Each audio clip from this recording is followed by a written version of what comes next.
হৃদমায়ার প্রেম গাথা লেখিকা রিক্তা ইসলাম মায়া পর্ব 17। ব্যাগপত্র গুছিয়ে সিএনজি করে চট্টগ্রাম রেল স্টেশনে নামলো আরিফ। পেছনে দু বোন বসা, মায়া আর জুই, সঙ্গে আছে বৃদ্ধ ফুলবানু। আরিফ বাড়া মিটিয়ে পিছনে আসতেই সিএনজি থেকে নেমে দাঁড়ালো দুই বোন। একটু পেছনে দাঁড়িয়ে জায়গা দিল আরিফকে।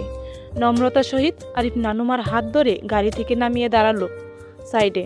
তারপর নিজের বাকি জিনিসপত্র নামানোর জন্য মাথা নোয়ালো সিএনজির ভিতরে। আরিফ যখন একে একে নিজের ব্যাগপত্র টানছিল, তখনই কোথা থেকে ৩-৪ জন ছেলে এসে হাজির হলো তাদের সম্মুখে। ভদ্রতা দেখিয়ে ফুলবানুকে সালাম জানিয়ে দৃষ্টি আকর্ষণ করলো আরিফের। গলার সুর পেয়ে লাগেজ রেখে আরিফ পিছনে ফিরতেই চোখে দৃশ্যমান হলো স্বল্প পরিচিত লোকদের। আরিফ চিনে তাদের, প্রায় দেখা সাক্ষাৎ হয় তাদের সাথে রাস্তাঘাটে বা ভার্সিটির ক্যাম্পাসে। এমনকি মায়ের কোচিং সেন্টারেও যাতায়াত আছে তাদের। তবে ছেলেগুলো বখাটে নয়, ভদ্র মার্জিত পরিবারের ছেলে এরা। রাজনৈতিক করে, কিন্তু ভালো ছেলের কাতারে পড়ে। আরিফ যে এলাকায় থাকে সে এলাকার ছোট ভাইয়েরা। আসসালামু আলাইকুম আরিফ ভাই, কোথায় যাচ্ছেন আপনি? ওয়ালাইকুম আসসালাম, এই তো বাড়িতেই যাচ্ছিলাম আর কি। তা তোমাদের কি খবর? হঠাৎ এখানে কেন তোমরা? সামনে ছেলেটার নাম তপু, মূলত সেই সালাম দিল আরিফকে। তপু নামক ছেলেটির সরল হেসে ভদ্রতা দেখিয়ে আরিফের হাত থেকে ব্যাগটা নিতে চেয়ে হাত বাড়িয়ে বলল, এই তো ভাই, ঢাকা যাচ্ছিলাম। রিদ ভাইয়ের পরিবার ঢাকায় আছেন, ওনাদের পারিবারিক বিয়ে বলে আমাদেরকেও যেতে দাওয়াত করেছেন, সেখানেই যাব ট্রেনে করে আমরা। তবে যাওয়ার পথে দেখলাম আপনারা এখানে দাঁড়িয়ে, তাই এগিয়ে আসলাম আর কি। দিন, ব্যাগগুলো আমাদের দিন আরিফ ভাই, আমরা নিয়ে যাচ্ছি। এই শরীফ, বাকি ব্যাগগুলো বের করতো গাড়ি থেকে তোরা। তপু নামক ছেলেটির আদেশে বাকি ছেলেগুলো তাই করলো। আরিফকে হঠাৎ আগত ছেলেগুলোর সঙ্গে বেশ সখ্যতা দেখিয়ে কথা বলতে দেখে কপাল কুঁচকে আসে মায়ার। আরিফ সচরাচর বাইরের মানুষের কাছ থেকে সাহায্য নেয় না, যখন সঙ্গে মায়া আর জয়ী থাকে। বোনদের সেফটির কথা ভাবে তাই। তাহলে এখন কেন এই অপরিচিত ছেলেগুলো থেকে সাহায্য নিচ্ছে, সেটা মাথায় আসছে না মায়ার। আরিফ সবাইকে তাড়া দিয়ে স্টেশনের প্ল্যাটফর্মে দেখে হাঁটলো। অনলাইনে কাটার টিকিটগুলো মোবাইল দেখিয়ে কাউন্টার থেকে কাগজের টিকিট নিতে হবে বলে। ততক্ষণে জুই ফুলবানু বেগমকে ধরে এগিয়ে গেল স্টেশনের প্ল্যাটফর্মে রাখা চেয়ারগুলোতে বসতে। মায়া তাদের পেছনে, হাতে ছোটোখাটো কাপড়ের ব্যাগ, কাঁধের এক পাশে ঝুলছে মেয়েলি ছোট ব্যাগ। সে তাই ফোনের শব্দ আসলে বেখেয়ালি মায়া হাঁটা থামিয়ে ব্যাগ থেকে ফোন নিতে চাইলে বাধা দেয় তপু নামক ছেলেটি। সে আগের ন্যায় ভদ্রতা দেখিয়ে ছোট গলায় মায়াকে শুতিয়ে বলে, ভাবি, আগে কোথাও বসেন, তারপর ফোন রিসিভ করবেন। এটা পাবলিক প্লেস, আপনার সমস্যা হবে দাঁড়িয়ে কথা বলতে। তপুর ভদ্র ভাষায় ছোট করে ভাবি ডাকায় বিস্ফোরণে ঘাড় ঘুরিয়ে তাকালো মায়া। মায়ার সাথে সাথে সামনে থেকে জুইও তাকালো ফুলবানু বেগমের হাত ধরে চেয়ারে বসতে বসতে। তপুকে ছোট গলায় মায়াকে ভাবি ডাকতে শুনেছে জুই, মূলত এই জন্যই জুই চমকিত। কিন্তু ফুলবানু বেগমের সামনে কিছু বলতে নারাজ জুই। বিস্ফোরণে মায়া কিছু বলবে, তখনই শরীফ নামক ছেলেটি প্ল্যাটফর্মের চেয়ারের পাশে ব্যাগগুলো রাখতে রাখতে মায়াকে বসার জায়গা দেখিয়ে তপুর নেই সেম ভদ্রতা দেখিয়ে ছোট্ট গলায় বলল, ভাবি, আপনি এই চেয়ারগুলোতে বসুন, এখানে কোনো ছেলেরা আসবে না, আমরা আছি আশেপাশে, আপনি বসুন প্লিজ। বিস্ফোরণে মায়া হতবাক হয়ে ড্যাব ড্যাব করে তাকিয়ে রইল তাদের দিকে। আজকাল প্রায়ই মায়ার সাথে এমন হয়, জানা নেই ইয়া দামরা দামরা বড় বড় ছেলে পেলে মায়াকে ভাবি বলে সম্বোধন করে যেখানে সেখানে। এক একজনের আবার কি ভদ্রতা, আহা, দেখলেই মনটা জুড়িয়ে যায় মায়ার। অথচ কে কার বউ সেটাই জানে না মায়া। আজকাল মায়াকে ছোট বড় সবাই ভাবি বলে সম্বোধন করে, যেন মায়া এই জাতির জাতিগত ভাবি হয়। কিন্তু এই জাতির জাতিগত ভাইয়াটাকে আজও মায়া জানতে পারে না। মায়া তো বিবাহিত, মায়ার একটা হারিয়ে যাওয়া স্বামীও আছে, সে আজও নিখোঁজ। মায়া তাকে খুঁজে পেলে না হয় একটা কথা ছিল, বলতে পারতো না সে কারো ভাবি নয়। কিন্তু সেখানে মায়ার গোটা স্বামীটাই খোঁজ খবর নেই, সেখানে মায়া এই জাতির ভাবি হয়ে বসে আছে। এখন মায়া যদি কাউকে প্রশ্ন করে এই জাতির ভাই কে, কে সে, কাকে জড়িয়ে মায়াকে এত বড় বড় ভাবি ডাকা হয়, তাহলে সবাই একটাই উত্তর আসে, আমাদের ভাই। ভাবি। উৎসুক মায়া ফের প্রশ্ন করে, আপনার ভাইটা কে? তাদের উত্তর, আপনার স্বামী। ভাবি। থমথম খেয়ে মায়া এর বেশি প্রশ্ন কাউকে করতে পারে না, কারণ বাকি প্রশ্ন করার আগেই বাকিরা গায়েব হয়ে যায়। মানে এক কথায় মায়াকে এড়িয়ে চলে যায় মায়ার সম্মুখ থেকে। হতাশায় মায়ার আজকাল ডিপ্রেশনে ভুগছে। একদিকে নিখোঁজ স্বামীকে খুঁজে পাচ্ছে না, অন্যদিকে জাতির ভাই নামক নতুন বিপদ সংকেত মায়ের কপালে জুটেছে। এজন্য শান্তিতে ফ্রেন্ডদের সাথে কোচিংয়ের পরে কোথাও আড্ডাও দিতে পারে না জ্বালাই। মায়া আজকাল রাস্তার পাশে দাঁড়িয়ে ফুচকাওয়ালা মামার ফুচকা খেতে পারে না। যদি মায়া খাবারের জন্য যায় তাহলে দেখা যাবে কোথা থেকে কেউ না কেউ সেখানে চলেই আসবে। একদম অপরিচিত মুখ মায়ার কাছে তারা, অথচ মায়ের সাথে তারা এমন নম্রতা ভদ্রতার সহিত বিনয়ী কথা বলবে যেন মায়া খুব বড় ধরনের সম্মানিত ব্যক্তি হয় তাদের। প্রথম দেখায় মায়াকে বাধ্যতামূলক সালাম দেবে, তারপর বিনয়ের সহিত মায়াকে রাস্তায় দাঁড়াতে নিষেধ করে বলবে, ভাবি এই রাস্তাটা ভালো না, বাইরের নিষেধ আছে, আপনি যাতে রাস্তাঘাটে খোলামেলা চলাফেরা না করেন। দুষ্ট ছেলেদের উৎপাত বেশি থাকে। আপনি বাসায় চলে যান ভাবি, আমরা আপনার ফুচকা প্যাক করে বাসায় নিয়ে আসবো, আপনি বাসায় চলে যান ভাবি। তারপর তারপর সত্যিই দেখা যায় মায়ার বাসায় সেদিন সন্ধ্যায় ফুচকার বড় প্যাক নিয়ে যায় কেউ না কেউ, দারোয়ান চাচাকে দিয়ে তারা। মায়া যতক্ষণ পর্যন্ত ফুচকাওয়ালা মামা থেকে চলে আসবে ততক্ষণ পর্যন্ত ছেলেগুলো ওইখানেই দাঁড়িয়ে থাকবে আর বারবার মায়াকে বিনয়ী করে বলবে মায়া যাতে বাসায় চলে আসে সেটা নিয়ে। এত বড় বড় দামড়া দামড়া ছেলেদের ভাবি ভাবি অনুরোধ করাটা দৃষ্টিকঠোর লাগে বলে মায়া বাধ্য হয়ে চলে আসতে হয় সেখান থেকে। আর এই সব কিছুর প্রত্যক্ষ সাক্ষী হচ্ছে জুই। আজকাল মায়ের সাথে সাথে জুইও অতিষ্ঠি হয় এই অচেনা জাতির ভাইকে নিয়ে। তবে এতদিন মায়া এই বিষয়টি নিয়ে ডিপ্রেশনে ভুগলেও আজ মনটা বেশ ফুরফুরে ছিল এই ভেবে যে মায়া আজ বাড়ি চলে গেলে আর আসবে না এই চট্টগ্রামে, তখন এই জাতির ভাইয়ের বিষয়টা ধামাচাপা পড়ে যাবে। কিন্তু হঠাৎ করে এই রেল স্টেশনে যখন মায়াকে অল্প পরিচিত ছেলেগুলো ভাবি বলে সম্বোধন করলো, তখনই মায়া তাক লাগলো এই ভেবে যে এই জাতিগত ভাই নিশ্চয়ই মায়ার বাসার খোঁজ খবর রাখবে। আরিফকে পূর্ব থেকেই চিনে এমনটা মনে হচ্ছে মায়ার। এবার মায়া নিজ বাড়িতে চলে গেলেও যদি জাতির ভাই লোকটা মায়ার জন্য সেখানেও যায় তখন কি হবে? চমকিত মায়ার ধ্যান ভাঙ্গে। ফের তপু নামক ছেলেটির মৃত ডেকে। মায়া এক পলক তপুর দিকে তাকিয়ে বলল, শফিক নামক ছেলেটি সেখানে চেয়ারে। জুই তখনও মায়ার দিকে অবাক করা নজরে চেয়ে। মায়া ভীতিকর দৃষ্টি তুলতে চোখ মিলল দুজনের। মায়ের চোখের ভয়টা যেন মুহূর্তে পড়ে ফেলল জুই। মায়ের সাথে সাথে জুইয়ের মনেও ভয়ের আশঙ্কা দেখা দিল এই ভেবে ছেলেগুলো মায়াকে ভাবি ডাকার শব্দ যদি কোনো কারণে আরিফ বা ফুলবানু বেগমের কানে যায় তাহলে বিপদে পড়ে যাবে দুজনই। জড়সড় বসা মায়ের সাথে সাথে জুইও চুপসে গেল বয়ে। মনে মনে আল্লাহর কাছে দোয়া করলো যাতে আরিফ বা ফুলবানু কানে না যায় ছেলেগুলোর ভাবি ডাকটা। দেখতে দেখতে জুইয়ের দোয়াই কবুল হলো। পুরো ট্রেন জার্নিতে ছেলেগুলো কেউ মায়াকে আর ভাবি রাখলো না আরিফ বা ফুলবানু বেগমকে সামনে। তবে পুরো রাস্তায় ছেলেগুলো দায়িত্ব নিয়ে মায়াদের খেয়াল রেখেছে। ট্রেন আশুগঞ্জ থামায় তাড়াহুড়োয় 2 মিনিটে সবগুলো লাগেজ নামিয়ে দিল ছেলেগুলো। সবাই একে একে আরিফ থেকে বিদায় নিয়ে ট্রেনে উঠতে উঠতে তপু আরিফের চোখের আড়ালে যেতে যেতে মায়াকে বলল, আসি ভাবি, আমরা কিন্তু আমাদের ভাইয়ের হয়ে বিয়েতে থাকবো ভাবি, ইনশাল্লাহ। বিয়ে? কোন বিয়ে? কার বিয়েতে থাকবে বলে গেল? মায়ার বোনের বিয়েতে তো ওদের দাওয়াত করে নি আরিফ, তাহলে কোন ভাইয়ের পক্ষ হতে কার বিয়েতে থাকবে ওরা? উফ! অস্বস্তিতে মায়ার ডিপ্রেশনে চলে যাচ্ছে। যন্ত্রণা পাচ্ছে না, হাত পা ছড়িয়ে স্টেশনে কাঁদতে। যাকে পাওয়ার তার সন্ধান খুঁজে পাচ্ছে না মায়া। অথচ মায়ার জীবনে একটার পর একটা ঝামেলা লেগেই যাচ্ছে, থামাথামির নামই নিচ্ছে না। প্রথমে রিদ খান আর এখন অচেনা জাতির ভাই। রিদ খান তো দেশের বাইরে চলে গেল আজ প্রায় 1 মাস। এর ফাঁকে মায়াও বাড়িতে চলে এসেছে। জীবনে কখনো রিদ খানের সঙ্গে দেখা হবে এটাও নিশ্চিত দেখা হবে না। রিদ খানকে নিয়ে ঝামেলা মুক্ত, কিন্তু এই জাতির ভাইকে কি করবে মায়া? এই লোকটাকে সুবিধার মনে হচ্ছে না। সব জায়গায় মানুষ লাগিয়ে মায়ার বাড়ি অবধি যদি চলে আসে তখন কি করবে মায়া?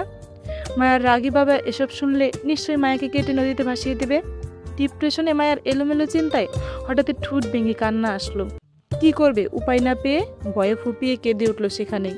মায়ের হঠাৎ কান্নায় ব্যস্ত প্ল্যাটফর্মে মানুষের অনেকের দৃষ্টি কঠোর হলো সে। জুই, আরিফ, ফুলবানু লাগেজ ছেড়ে মায়াকে ধরল। চিন্তিত গলায় 3জনই মায়াকে শুধালো, কি হয়েছে জানতে চেয়ে। মায়া কিছুই বলল না, শুধু অজানা বয়ে ফুপালো। চিন্তিত আরিফ মায়ের কাজ চেপে নিজের কাছে টানলো, বোনের মাথায় আদরে হাত বুলিয়ে সান্ত্বনা দিল। একটা সময় শান্ত হলো মায়া। তীব্র কোলাহলে গুঞ্জনে সকালে কাঁচা ঘুমটা ছুটে যায় মায়ের। বিরক্তির সূক্ষ্মবাস ললাট বটে আসলো চোখ মেলে তাকাতে চেয়ে পলক ঝাপটালো মায়া। ঘুমের রেশ পুরোপুরি কাটতে না পেরে চোখ জ্বলে উঠল তখনই। বিরক্তিতে মায়া উপর হয়ে বালিশে মুখ গুজে দিল। পাশেই হয়তো জুই ঘুমে আছে, মায়া ভাবলো। তাই হাতড়ে জুইয়ের পাশটা চেক করতে খালি জায়গা পেয়ে মুখ তুলে তখনই চাইলো পিট করে। আশ্চর্য, জুই বিছানাতে নেই। তার মানে জুই উঠে গেছে এতক্ষণে। শুধু কি মায়ায় এত বেলা অবধি পড়ে আছে, ঘুমাচ্ছিল? এমনটা তো হওয়ার কথা না। মায়া বাড়িতে আসলে সবার আগে মায়ার রাগী বাবা ডেকে ঘুম থেকে তুলে সবাইকে নামাজের জন্য, অথচ আজকেও ডাকলো না মায়াকে। ঘুমানোর জন্য মায়াকে এত বেলা অবধি ছেড়ে দিল। মায়ার মন সন্তুষ্টি হলো না। বাইরে গুঞ্জন মনে হচ্ছে, বাসায় ঝামেলা চলছে বড়সড়। কি নিয়ে সবার এত কথা কাটাকাটি হচ্ছে তাও বুঝতে পারছে না মায়া। বিরক্তিতে মায়া বিছানায় উঠে বসলো। রাতে চট্টগ্রাম থেকে বাসায় ফিরতে রাত প্রায় 9টা নাগাদ হয়ে গেছিল। তারপর গোসল করে খাওয়া দাওয়া করে সবার সাথে একটু কথা বলে ঘুমাতে ঘুমাতে রাত 12টার অবধি চলে যায়। মায়ের রুমে জুই আর ফুলবানু বেগম ঘুমিয়েছিল রাতে। ক্লান্তিময় ঘুমটা এখনো পুরো হয়নি মায়ার। আরও একটু ঘুমাতে পারলে হয়তো ভালো হতো, কিন্তু যেহেতু বাসার সবাই উঠে গেছে তাহলে নিশ্চয়ই অনেক বেলা হয়ে গেছে। মায়াকে বিছানা ছাড়া দরকার। মায়া ঝিম ধরে বসে থাকা মায়া হাত বাড়িয়ে বালিশের পাশ থেকে মোবাইলটা নিল সময় দেখতে। মোবাইলের সাইড বাটন চেপে স্ক্রিনে আলো জ্বালাতেই মায়ার চোখ কপালে উঠল। ভোর 4:45 সময় দেখে মায়া ভাবলো ফোনের টাইম ঠিক নেই হয়তো। তাই ঘাড় ঘুরিয়ে জানালার ধরে বাইরের পরিবেশ দেখতে চাইল, কিন্তু মোটা জানালার আড়ালে নজরটা বাহির অব্দি যাওয়া সম্ভব হলো না। বিরক্তিতে মায়া গায়ের উন্না চাপিয়ে বিছানা থেকে নেমে দাঁড়ালো। বাহিরের ঘর থেকে বেশি আসার গুঞ্জনের শব্দ ধরে সেদিকে হাঁটলো। পা থামলো। পরিবারের চিন্তিত চেহারা আর বাড়ির বড় বোনের হেসকে তোলা কান্দনের মুখটা দেখে চোখের ঘুম পলক ঝাপটাতেই গায়েব হলো মায়ার।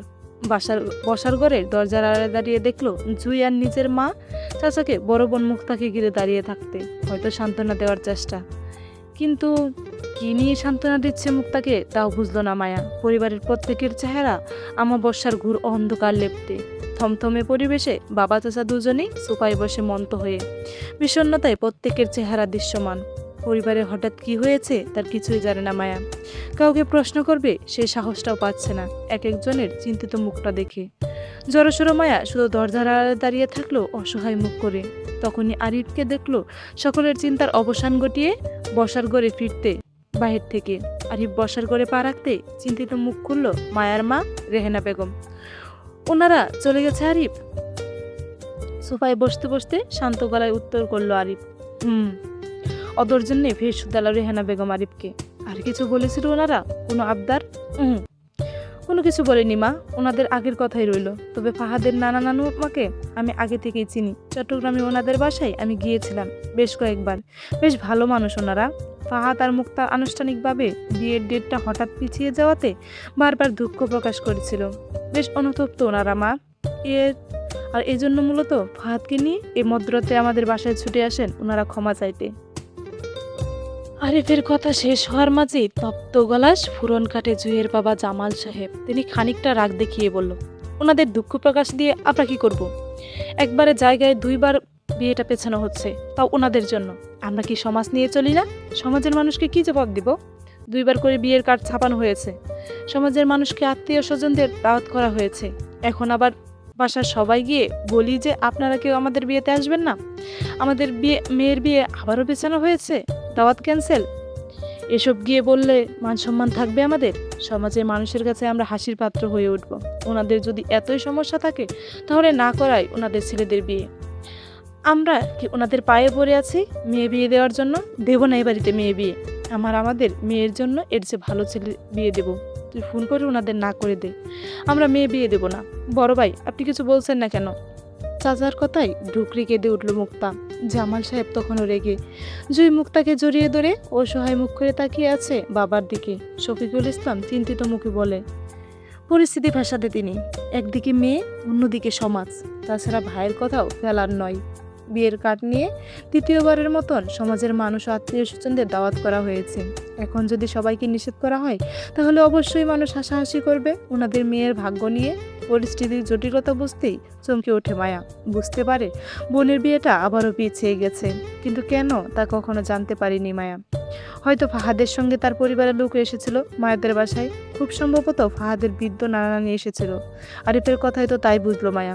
সারা রাত না ঘুমিয়ে হয়তো এই মিটিং করেছিল সবাই। কীভাবে কি করবে? মায়া ঘুম থেকে লেটে ওঠায় ফাহাদের পরিবারের সঙ্গে দেখা হয়নি, কিন্তু মুক্তার বিয়েটা আবারও কেন পেছানো হয়েছে সেটাই বুঝতে পারছে না মায়া। অসহায় আর কৌতূহল মায়া দ্বিধা কাটলো আরিফ। ছোট বোন মুক্তাকে এক পলক দেখলো। পরিস্থিতির চাপে পড়ে সেই তখন থেকে নীরবে কেঁদে যাচ্ছে মেয়েটা। না নিজের পরিবারকে কিছু বলতে পারছে, না ফাহাদের দোষ দিতে পারছে। সব দোষ মুক্তা নিজের ভাগ্য দিল। আজ ভাগ্যের জোরে এই অবস্থানে দাঁড়িয়ে মুক্তার টেনশন বাড়িয়ে দিয়ে বাবার সম্মতি জানালো ছোট চাচার কথাই। তিনি বললেন, জামালের কথাটা ফেলার নয় আরিফ, একবারে সমাজের দুইবার করে বিয়েটা পেছানোতে সমাজের মানুষ হাসাহাসি করবে আমাদের মেয়ের উপর। পরিস্থিতি যাই হোক, এতে আমাদের মেয়ের কোনো দোষ নেই। আমরা আমাদের মেয়েদের হাসির পাত্র বানাতে চাই না সমাজের সামনে। বিয়ের কার্ড ছাপানোর তারিখে বিয়ে হবে মুক্তার, তবে অন্য কারোর সাথে। আমরা মেয়ে বিয়ে দেব না। তুই ফাহাদের পরিবারকে কথাটা জানিয়ে দাও আরিফ। বাবার গম্ভীর মুখের কথায় আটকে উঠে উপস্থিত সদস্যরা। মায়া ভীত দৃষ্টিতে বোনের দিকে চেয়ে অপরাধীর নেই। মুক্তার কান্নার বেগ আরও বাড়ে। এবার ফুপানোর শব্দে মৃদু শব্দ কানে আসছে সবার। আরিফ পরিস্থিতি জটিলতা বুঝে গোপনে দীর্ঘশ্বাস ত্যাগ করলো। বাবা চাচাকে উদ্দেশ্য করে বলল, সমাজের কথা চিন্তা করার দরকার নেই কাকা। আপনি ভালো করলেও সমাজ আপনার পিছনে কথা বলবে, খারাপ করলেও বলবে। আমাদের আপাতত নিজের পরিবারের কথা ভাবা উচিত। তাছাড়া ফাহাদ পরিবারের অন্যায় কোনো আবদার করেনি চাচা। আল্লাহ না করুক, আজকে যদি আমার পরিবারের কেউ ফাহাদের বাবার পরিস্থিতিতে থাকতো মৃত্যুর লড়াইয়ে, তাহলে আমি ছেলে হয়ে কখনোই আমার বোনকে বিয়ে দেওয়ার কথা ভাবতাম না। আগে আমার পরিবারের সদস্যকে সুস্থ করে তুললাম, তারপর বিয়ে দিতাম। আচ্ছা আপনিই বলুন, আজকে যদি আমার আব্বা অসুস্থ হতো, তাহলে আপনি আমার বিয়ের কথা চিন্তা করতেন কাকা? করতেন না নিশ্চয়ই। ঠিক তেমনই ফাহাদের পরিবারে হঠাৎ অ্যাক্সিডেন্টে ফাহাদের মা সুস্থ হলেও আঙ্কেল এখন অসুস্থ। আমি নিজে দেখেছি আঙ্কেলের অসুস্থতা কতটা। তাছাড়া ওনারা বিয়েটা ভাঙতে চাচ্ছে না, শুধু বলছে আজকের মধ্যে ঘরোয়াভাবে দুই পরিবারের সম্মতিতে মুক্তা ফাহাদের বিয়ে দিয়ে রাখতে। কারণ পরশু আঙ্কেলকে নিয়ে ফাহাদ ও তার পরিবার সিঙ্গাপুর যাবে আঙ্কেলের ভালো চিকিৎসার জন্য। সুস্থ হয়ে আঙ্কেল সিঙ্গাপুর থেকে ফিরলে তারপরে আনুষ্ঠানিকভাবে বিয়ে অনুষ্ঠান করে বউ ঘরে তুলবে। ব্যাস, এতটুকু আবদার তাদের। আর এখানেই আমি খারাপ কিছু দেখছি না কাকা। আমরা সবাই জানি অ্যাক্সিডেন্টে আঙ্কেলের বুক পাঁজরের 4টি হাড় ভেঙে গেছে, সেইগুলো রিং বসাতে হবে। এতদিন বাংলাদেশের ডাক্তারের চিকিৎসা নিয়েছিল, হয়তো ভালো হয়ে যাবে ভেবে, কিন্তু হঠাৎ আঙ্কেলের অবস্থা খারাপ হওয়ায় সিঙ্গাপুর নিয়ে যাচ্ছি ইমার্জেন্সিতে। এমন অবস্থায় কারো পক্ষে আনুষ্ঠানিক বিয়ের আয়োজন করা সম্ভব নয়। সেজন্য বিয়ের ডেট পেছানোর অনুরোধ করেছেন খান পরিবারের সদস্যরা এই মধ্যরাতে নিজে আমাদের বাসায় ছুটে এসে। এতে খারাপ কিছু নেই কাকা, জন্ম মৃত্যু আল্লাহর হাতে। আঙ্কেল বাইরে যাওয়ার পূর্বে ছেলের বউকে দেখে যেতে চান বলে এখন আপাতত ঘরোয়াভাবে বিয়েটা দিতে অনুরোধ জানিয়েছেন তিনি। আমার সাথে ফোনেও কথা হয়েছে আঙ্কেলের। আমি বিয়েতে সম্মতি দিয়েছি, দায়িত্ব নিয়েছি। এখন যদি আপনারা কোনো কারণে বিয়েটা ভাঙতে চান, তাহলে আমি মুক্তার বড় ভাই হয়ে বলছি, বাবা কাকা কাউকেই মানব না। আমি নিজে দাঁড়িয়ে বোনকে বিয়ে দেব ফাহাদের সঙ্গে, তাও আজ রাতেই। দায়িত্ব যখন নিয়েছি, আজকের মধ্যে সব আয়োজনের ব্যবস্থা করব আমি। এরপরে যদি আপনাদের কারো আপত্তি থাকে তাহলে আমাকে বলুন, আমি মুক্তাকে নিয়ে বের হয়ে যাব বাসা থেকে। তারপরে এই বিয়েটা বন্ধ হচ্ছে না, কারণ মানুষের বিবেক তার সর্বোচ্চ আদালত। আর আমার বিবেক আমাকে এত বড় অন্যায় করতে সমর্থন করছে না। বাকিটা আপনাদের হাতে। আমি আয়োজন করতে বের হলাম। কথাগুলো বলেই পরপর দাঁড়িয়ে যায় আরিফ, উজ্জ্বল চোখে সবাই আরিফের দিকে তাকিয়ে। বড় ভাই বাবার ছায়া হয়, সেটাই যেন প্রকাশ করলো আরিফ। চলে যেতে গিয়ে আরিফ কান্দনরত মুক্তার সম্মুখে দাঁড়ালো। দীর্ঘ নিঃশ্বাস গোপন করে আশ্বাসে হাত বুলিয়ে দিল বোনের মাথায়। ইশারায় মুক্তাকে বুঝালো আরিফ আছে ওর পাশে, কিচ্ছু হবে না মুক্তার। আরিফ বাইরের দিকে হাঁটলো। হাতে অনেক কাজ, আপাতত বাজার করতে হবে বিয়ের জন্য। রাতে মুক্তার বিয়ে, দুই পরিবারের সদস্য উপস্থিত থাকবে বাড়িতে। বরযাত্রীর খাবারের আয়োজনের লিস্ট পড়ো। আরিফ যেতে যেতে গলা ছেড়ে ডাকলো মায়া আর জুইকে, এই ঋতু, জুই নিয়ে আয় তো ভাইয়ের সাথে কাজ আছে। ব্যাস, আরিফের একই ডাক যথেষ্ট ছিল মায়া আর জুইয়ের জন্য। হন্য হয়ে ছুটে তক্ষুনি আরিফের পেছনে পেছন। পরিবারের বড়রা কে বা কারা কি বলবে তার অপেক্ষা করলো না কেউ। আরিফ ডেকেছে, বেশ তাতেই হলো। এক দৌড়ে দরজার আড়াল হতে উল্লাসে ছুটে গেল মায়া আরিফের পেছন পেছন। পরিবারের বাকি মহিলা সদস্যদের মাঝেও আনন্দের উজ্জ্বল চেহারা দেখে গেল। রেহানা বেগম তক্ষুনি নিজের ছোট যা রেনু বেগমকে তাড়া দিতে বলল, এই রেনু আয় তো, রান্না করে আয়, কত কাজ বাকি। হঠাৎ বিয়ের আয়োজন করা কি চারটিখানি কথা নাকি? এই মুক্তা, যা তো, তোর নানুমাকে নিয়ে ঘরে যা তুই। আর শুন, তোর ফুপিদের ফোন লাগিয়ে বল সকাল 7টার ভিতরে যেন সবাই এই বাড়িতে থাকে। এই রেনু, যা তোর ভাই ভাবিদেরও দাওয়াত করে আয় তাড়াতাড়ি। বলবি সকাল 10টার ভিতরে যেন সবাই এই বাড়িতে থাকে। যা যা, সবাই গিয়ে যার যার কাজ কর, আমি নাস্তা রেডি করছি। রেহানা বেগম সবাইকে তাড়া দিয়ে ছুটল রান্নাঘরের উদ্দেশ্যে। আসুনার কত কাজ, বড় মেয়ের বিয়ে বলে কথা, শ্বাস ফেলার সময় কই ওনার। রেহানা বেগমের কথাই তৎক্ষণাৎ ছুটল রেনু বেগম। স্বামী যে গুমরা মুখে বসে আছে তার খবর নেওয়ার সময় কই ওনার। বাড়ির বড় মেয়ের বিয়ে হাতে হাতে কত কাজ বাকি। তাছাড়া বড় ভাবি বলছে আগে রেনু বেগম ভাই ভাবিদের দাওয়াত করতে, তাই তিনি আগে নিজের ভাই ভাবিদের দাওয়াত করবে, তারপর বড় যাকে রান্নার কাজে সাহায্য করবে। কি মন খারাপ করে বসে থাকলো তা আপাতত ওনার দেখার দরকার নেই, দেখতে গেলেই ঝামেলা হবে। তাছাড়া আরিফের কথা একটাও মিছে নয়, অস্বীকার করা দায়। থাকুক দুই ভাই নিজের রাগ নিয়ে বসে, তিনি তো বাড়ির বড় ছেলের কথাই শুনবে। বাড়ির গৃহকর্তীদের তাড়াহুড়া দেখে দুই ভাই একে অপরের মুখ চাহাচাহি করলো। দুজন যে কেউ পাত্তাই দেয়নি বেশ বুঝলো। তবে যদি আরও রাগ নিয়ে বসে থাকে তাহলে সারাদিনে যে কেউ তাদের রাগ ভাঙাতে আসবে না সেটাও বুঝতো দুবাই। এজন্য বিনা বাক্য বয়ে চুপচাপ উঠে দাঁড়ালো দুজন। নিজেদের রাগ ছেড়ে একে একে ফোন করলো নিকট আত্মীয়দের, যাদের দাওয়াত না করলেই নয়। যদিও বিয়েটা ঘরোয়া পরিবেশে হওয়ার কথা ছিল, কিন্তু মায়ার পরিবারের নিকটতম আত্মীয় স্বজনরা মিলে ভরপুর হয়ে আছে সমগ্র বাড়ি। কক্ষপক্ষে 50-এর ঊর্ধ্বে শুধু মায়াদের নিকট আত্মীয় স্বজনরা হলো। বাকি 20 থেকে 25 জনের মতো হবে ফাহাদের পরিবার থেকে আসা বরযাত্রী। বিকেল পেরিয়ে সন্ধ্যা নাগাদ বিয়ের আয়োজন বউ সঙ্গ করে নিয়ে যাবে। দুদিন পর আবার মুক্তাকে নিয়ে আসবে সবাই। মুক্তার শ্বশুরকে সিঙ্গাপুরে বিদায় জানিয়ে ফাহাদও যাবে বাবা মার সাথে। শুধু ফাহাদের ছোট বোন থাকবে বাংলাদেশে নানা বাড়িতে খান পরিবারের সঙ্গে। বিয়ে বাড়িতে মেহমানদের গিজগিজ করছে পরিবেশ। মায়া এতক্ষণ দিব্যি টই টই করে বেরিয়েছে সারা বাড়িতে। বোনের বিয়ে বলে কথা, পা দুটো মাটিতে ফেলছে না চঞ্চলতায়। সুন্দর দেখতে একটা চুড়িদার জামাও পরেছে। হুট করে বিয়ে ঠিক হওয়ায় মায়া শপিং করা হয়নি। সকালে জুই আর মায়া আরিফের সঙ্গে বেরিয়েছিল না, তখনই এই সুন্দর দেখতে জামাটা কিনে দিয়েছে মায়াকে। সেম দেখতে একটা জামাও জুই পরে আছে আজ। মূলত আরিফ দুজনকে একই রকম দেখতে দুটো জামা কিনে দিয়েছিল সকালে। সেই জামা পরে সারা বাড়িতে টই টই করছে মায়া। আবার ব্যস্ততা দেখিয়ে মেহমানদারিও করছে মাঝে মধ্যে শরবত এগিয়ে দিয়ে। মায়ের উৎফুল্লতা শুধু বরযাত্রী আসার আগ মুহূর্ত পর্যন্ত দেখা গেল। ফাহাদের সঙ্গে মায়ের আগে কখনো দেখা হয়নি। মুক্তার বিয়ে ঠিক হওয়ার পর ছবিতে মায়া বেশ কয়েকবার দেখেছিল। সরাসরি আজই প্রথম শালি দুলাবাইয়ের পরিচয়। কিন্তু সেই পরিচয়ে বিস্ফোরণ ঘটল হৃদের দাদা দাদির উপস্থিতি দেখে। দিন দুনিয়া বলে সর্বনাশ ঘটিত দৃষ্টি ফেলে তবদা খেয়ে চেয়ে থাকলো শুধু আরাফ খানের দিকে মায়া। আরাফ খান তখনও বরের পেছনে মানে ফাহাদের সঙ্গে দাঁড়িয়ে কথা বলায় ব্যস্ত। মূলত শালীবৃন্দ দুলাবাইকে স্বাগতম জানাতে এসেছিল বাড়ির মূল গেটের ফটকে।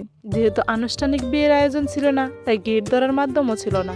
কিন্তু মায়া আরাফ খানকে দেখেই তবদা খেয়ে যায়। দ্বিতীয় বিস্ফোরণ ঘটে যখন শুনল ফাহাদের নানা ভাই হয় আরাফ খান। মায়ের মুটের চিন্তা ভুল হলো না। আরাফ খানকে এই নিয়ে দুবার দেখা হয়েছে মায়াতের সাথে আরাফ খানের।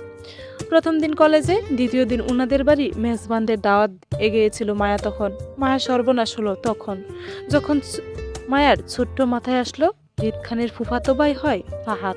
এর মানে রিদ খান মায়ের আত্মীয় হয়ে গেল। সম্পর্ক পাতানো বিয়াই ব্যান। ছি, আর কোনো সম্পর্ক খুঁজে পেল না, সোজা বিয়ায়ের পান্থা মুখে রিদ খানকে হতে হলো। মায়ের জীবনটাই বেদনার। ফাহাদের মামাতো ভাই যেহেতু রিদ খান, এর মানে রিদ খান অবশ্যই এই বিয়েতে আসবেন। নতুন আত্মীয় বলে কথা, আসবে তো অবশ্যই। মায়ারও মুখোমুখি হবে আবারও। উৎফুল্ল মায়া মুখটা তৎক্ষণাৎ হৃদের বয়ে চুপসে গেল। জড়সড় অবস্থায় দাঁড়িয়ে বয়ার্ত দৃষ্টি ঘুরালো আশেপাশে। না, হৃদকে মায়ের চোখে কোথাও পড়েনি, মনে হয় বিয়েতে আসেনি। মায়া শান্ত হতে হতে চমকে উঠল স্টেশনে দেখা হওয়া সেই 4টে ছেলেকে দেখে। এই ছেলেগুলোই তো কাল মায়াকে ভাবি ভাবি ডাকছিল না স্টেশনে। আজ মায়ের বোনের বিয়েতে চলে আসলো কি করে? কার সাথে এসেছে এরা? নিশ্চয়ই ফাহাদের ভাইয়ের পরিবারের সঙ্গে এসেছে। আচ্ছা, এর মানে কি এই ছেলেগুলোই ফাহাদের দুলাভাইকে চেনা মানুষ হয়? তার মানে সব সর্বনাশ মায়ের কাঁধেই নাচছে। আল্লাহ, এই অচেনা জাতির ভাই যদি ফাহাদের পরিচিত কেউ হয়, তাহলে নিশ্চয়ই এতক্ষণে জেনে গেছে মায়ের বোনের সঙ্গে যে ফাহাদের বিয়ে হচ্ছে সেটা। এবার আরও সহজে মায়ের অব্দি পৌঁছে যাবে বিনা বাধাই। এদিকে রিদ খান তো অন্যদিকে অচেনা ভাই লোকটা দাঁড়িয়ে। কোন দিকে পালাবে মায়া? পালাবার পথ তো সবই বন্ধ। অসহায় মায়া তক্ষুনি বুক ফেটে কান্না আসলো। এত ঝামেলার মাঝে ভেবেছিল এবার বুঝি মায়ের নিস্তার পাবে সব কিছু হতে, কিন্তু তার কিছুই হলো না। উল্টো সব ঝামেলায় আত্মীয় বানিয়ে বসে আছে। অসহায় মায়া সহ্য করতে না পেরে কেঁদে ফেললো। চোখে পানি, নাকে পানি, সব এক হচ্ছিল কাঁদতে কাঁদতে। তখনই কানে আসলো রিদ খান এখনো দেশে ফেরেনি। কবে ফিরবে কেউ জানে না। আর এই সংবাদটা স্বয়ং আরাফ খান দিল আরিফকে। মূলত আরিফ জানতে চেয়েছিল হৃদ কোথায়, বিয়েতে কেন নেই সে। উত্তরে আরাফ খান এটাই বলল। কষ্ট জর্জরিত মায়া অসহায়ত্ব কমে আসলো হৃদ দেশে নেই বলে। মায়া ভাবলো হৃদ হয়তো এখনো জানে না মায়ের সাথে তার নতুন আত্মীয়তার সম্পর্ক হয়েছে। সেটা জানলে হয়তো মায়াকে অপমান করবে, এই নিয়েও মায়া কম যায় না। আরেকবার অপমান করে দেখুক না মায়াকে। মায়া সোজা গিয়ে নিজের স্বামীর কাছে বিচার দেবে। আচ্ছা ভালো কথা, মায়ের স্বামীর খোঁজটা তো নেওয়া হয়নি। সুমনের সাথে মায়ের কথা হয়েছিল সকালে। সুমন বলেছে বাবা হাফেজ সাহেবের সঙ্গে কথা বলে মায়ের স্বামীর নাম ঠিকানা জোগাড় করে দেবে আজ রাতের মধ্যেই। সেই থেকে মায়া ফোনটা হাতে নিয়ে ঘুরছে এত ব্যস্ততার মাঝেও। যদি সুমন ফোন দেয় এই আশায়। মায়ের নিখোঁজ স্বামীর খুঁজে পাওয়া নিয়ে প্রশ্ন এবার যাই কিছু হোক না কেন, মায়া হাফেজ সাহেবের থেকে নিজের নিখোঁজ স্বামীর ঠিকানা নিয়েই নিবে। হাফেজ সাহেব লোকটা কেমন ইচ্ছাকৃতভাবে মায়াকে ও স্বামীর খোঁজ দিতে যাচ্ছে না। মায়ের ফোন ধরে না, রাতে সুমন ফোন করুক। সঠিক তথ্য না দিতে পারলে দরকার পড়লে কালই একবার নরসিংদী চলে যাবে মায়া। তারপরও এবার হারিয়ে যাওয়া স্বামীর ঠিকানা চাই। অন্তত ওই গম্ভীর মুখের ভাসান হৃদ খানকে টক্কর দেওয়ার জন্য হলেও মায়ের গুন্ডা স্বামীকে চাই। সুন্দরভাবে বিয়েটা সম্পূর্ণ হলো। ফাহাদ আর মুক্তার বড় বোনের বিদায়বেলা মা চাচাদের সে কি কান্না। মায়াও একটু কেঁদেছে, কিন্তু তা করার সুযোগ পেল কোথায়। মুক্তার সাথে বরযাত্রীদের সঙ্গে মায়া আর জুইকেও যেতে বললো মায়ের গম্ভীর বাবা। মায়া অবশ্য প্রথমে যেতে চায়নি, এর জন্য ভাইয়ের পেছন পেছন ঘুরঘুর করেছে কতক্ষণ, কিন্তু লাভ হয়নি জুইয়ের জন্য। জুই এক কথায় মায়ার না গেলে সেও যাবে না কোথাও। অসহায় মায়া রাগে দুঃখে জুইয়ের সাথে কথা বলা বন্ধ করে দিল। বাবা চাচাদের আদেশে সুন্দর করে গিয়ে উঠে বসলো গাড়িতে মুক্তার পাশে। যেহেতু বউ 2 দিন থাকবে শ্বশুর বাড়িতে, সেহেতু মায়া আর জুইকেও 2 দিন থাকতে হবে মুক্তার সাথে। কথা তো তাই হলো, মায়াও তাই জানে। কিন্তু মায়া মুক্তার সঙ্গে না যাওয়াই প্রধান কারণ ছিল। মায়া কাল নরসিংদী যেতে চেয়েছিল সুমনের বাড়ি, সেটাই জুইয়ের জন্য সফল হয়নি। তাছাড়া আর কোনো সমস্যা ছিল না মায়ার, কারণ হৃদ খান তো আর দেশে নেই। তাহলে মায়ার মুখোমুখি হতে হবে না, প্রশ্নই আসে না। গাড়ি মুক্তার পাশাপাশি বসতে বসতে মায়া ভাবলো বোনের শ্বশুর বাড়ি থেকে ফিরে নরসিংদী যাবে সে। আপাতত এই 2 দিন এভাবেই যাক। মায়া গাড়িতে বসতেই জুই তক্ষুনি মায়ের শরীরের সঙ্গে চেপে বসলো গাড়িতে। মায়ের আগে চোখে দেখলেই দুষ্ট হাসলো জুই। মায়া শরীরের সঙ্গে চেপে বসতে বসতে বলল, জানিস ঋতু, আমি না রাতে একটা স্বপ্ন দেখেছিলাম যে সকালে উঠে দেখি হৃদ খান আমাদের নতুন বেয়াই রূপে হাজির হয়েছে, 2 হাতে পুটলি নিয়ে। জানিস পুটলিতে কি ছিল? তোর জন্য চানাচুর আর আমার জন্য রসমালাই। আচ্ছা বলতো, বেআইন তো আমরা দুজনই, হৃদ খানের একই। তারপরও তোর বেলায় এত বড় কিপটা আমি কেমনে করতে পারলো? বুঝাতো তুই আমারে। জুইয়ের খুঁচানো কথায় মায়া গাল ফুলিয়ে বসে মনে মনে শপথ করে ফেলেছে এমন বেয়াদব বোনের সাথে আর জীবনেও কথা বলবে না। জুই যে ইচ্ছা করে মায়ের মজা নিচ্ছে হৃদ খানকে জড়িয়ে, সেটা বেশ বুঝতে পারছে মায়া। নয়তো এমন হালাল স্বপ্ন কেউ দেখে? চলবে।